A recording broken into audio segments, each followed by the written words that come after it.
Hello everyone and welcome to our next lecture on letters of complaints and replies. So let's begin. Right, so first we're going to talk about complaint letters, which are basically to complain, right? So when you're dissatisfied or unhappy with a company's product or service, you would write a complaint letter. And you write one to voice your concerns or displeasure to the relevant people. So instead of just complaining, you actually voice it out to the relevant people in the company. And a complaint letter is usually also to request or to ask for a resolution or a solution to that problem. Right?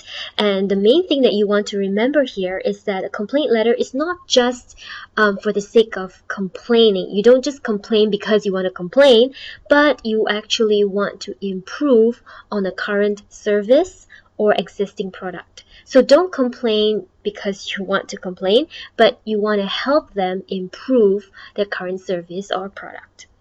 Right? And just like how when applying for jobs and such, you would address it to Human Resources Department. Now, complaint letters would usually be addressed to customer service because they are the people who handle these sorts of things, complaints and others. Right. Now, some of the tips for a good complaint letter would be, firstly, to be concise and clear. Probably there's a story there. You want to make the main points first, and then you attach certain relevant details of your story so that it's easier for them to read and for them to get to the point. Right? Secondly, important as well, it has to be factual. Not based on like a story, but facts. You have details, you have numbers, you have dates, you have document requirements like receipts or warranties, that sorts of thing. And these kinds of details would justify or explain why they need to do some action to resolve your problem. All right, it would give them the reasons that they need to know that your problem is something that they need to do something about. Right, now points number 3 and 4 are really important. It has to be constructive. So you don't just complain and talk about all the negative stuff, but it should be positive and go together with positive suggestions. So you don't just complain, you also give suggestions on, hey, maybe you can do this or that in order to help make it better. And this is really important because it encourages the company or the people you're complaining to actually take action or to do something, and even do it faster because you give them very helpful feedback. Most importantly, it has to be friendly, right? Your tone has to be considerate, meaning you show them that you understand and that you would be reasonable. Like, for example, if you're complaining about something, you would consider that, oh, they may need time to fix the problem. So don't demand that they do something immediately, but be considerate and give them time. Or be cooperative, do whatever you need to do in order to help them help you. And be complimentary, positive, a focus on the good things that the company has as well. Now, this is important. Why? Because then when you are friendly and considerate, they are more likely to help you as compared to threatening them.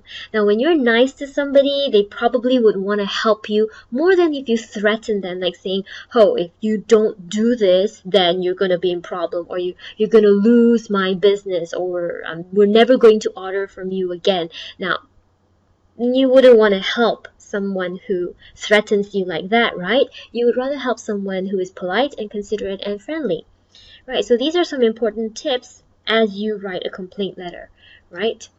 Now, these are some examples of how you can write the subject of a complaint letter. Should also be clear and specific, right? To start off, in your introduction of a letter, a complaint letter, you would want to give some background or tell the objective. I'm writing to inform you of my dissatisfaction with your food service.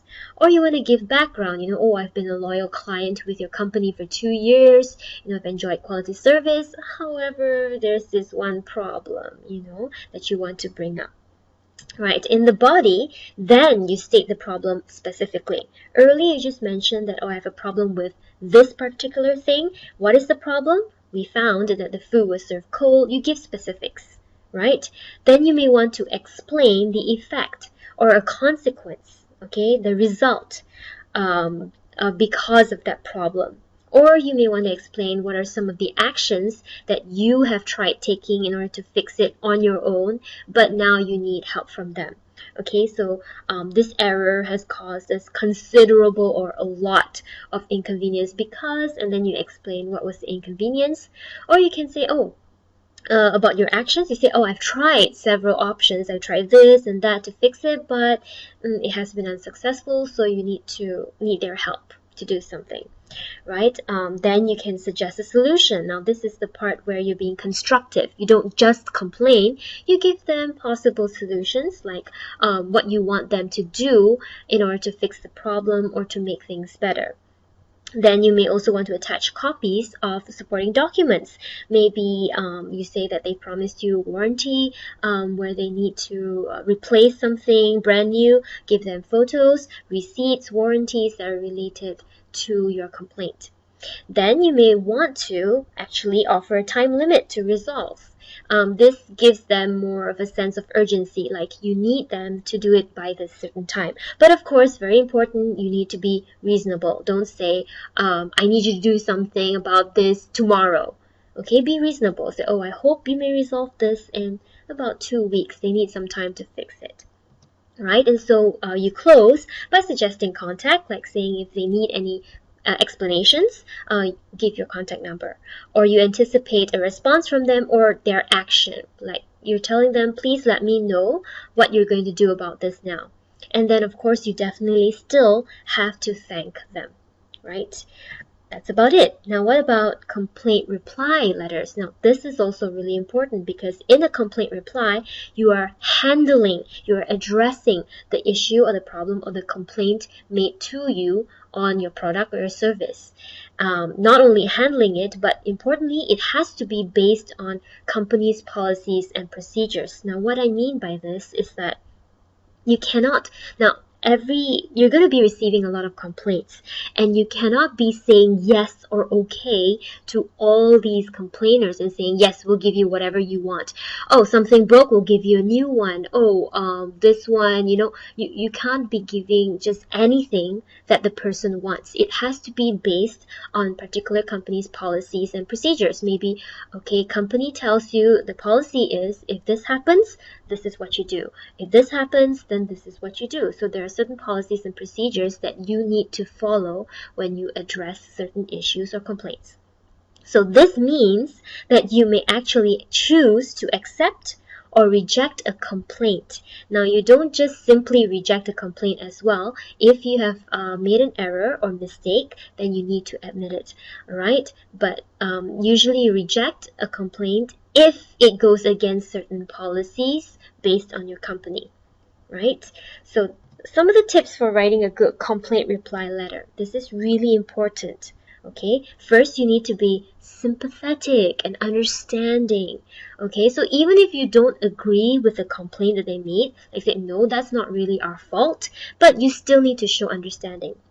Alright, even though it's not your fault, you tell them that you understand how angry they feel or how disappointed they feel, understanding for feelings. Also be humble, show your willingness to give your best effort to actually fix the situation, because that helps to calm down an angry customer.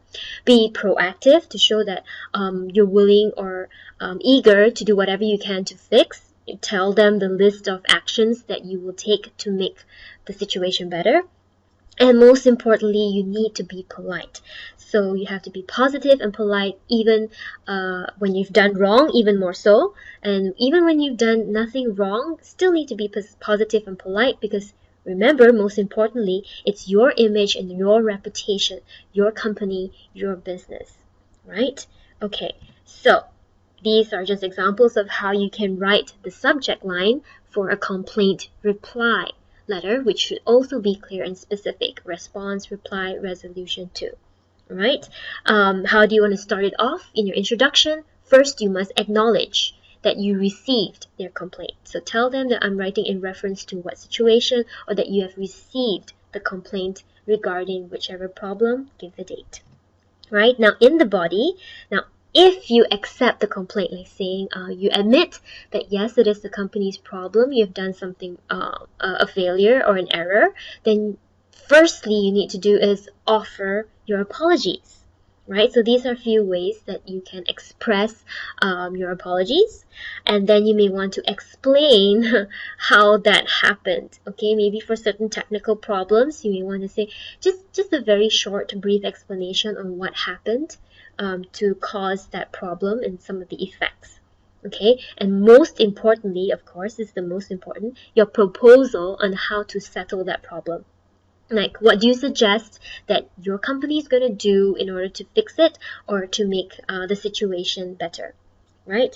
However, if you want to reject the complaint, maybe based on your company's policy and procedure, you cannot actually do that for the client or the customer based on, so then you want to offer your regrets. So you say, although we understand your frustration, we regret to inform you that, we are unable to do that for you. Or unfortunately, we must point out, we must say that it is not the fault of the company entirely. It's not really your fault. Okay, then also you may want to give an explanation for the rejection. Maybe you say, based on company policy, we can't do this, and most importantly, your proposal to settle. What should you do, or what do you suggest that they do now or that you do for them, right? Then in the closing, whether you reject or accept the complaint, it's the same. You tell them that you hope for satisfaction in business.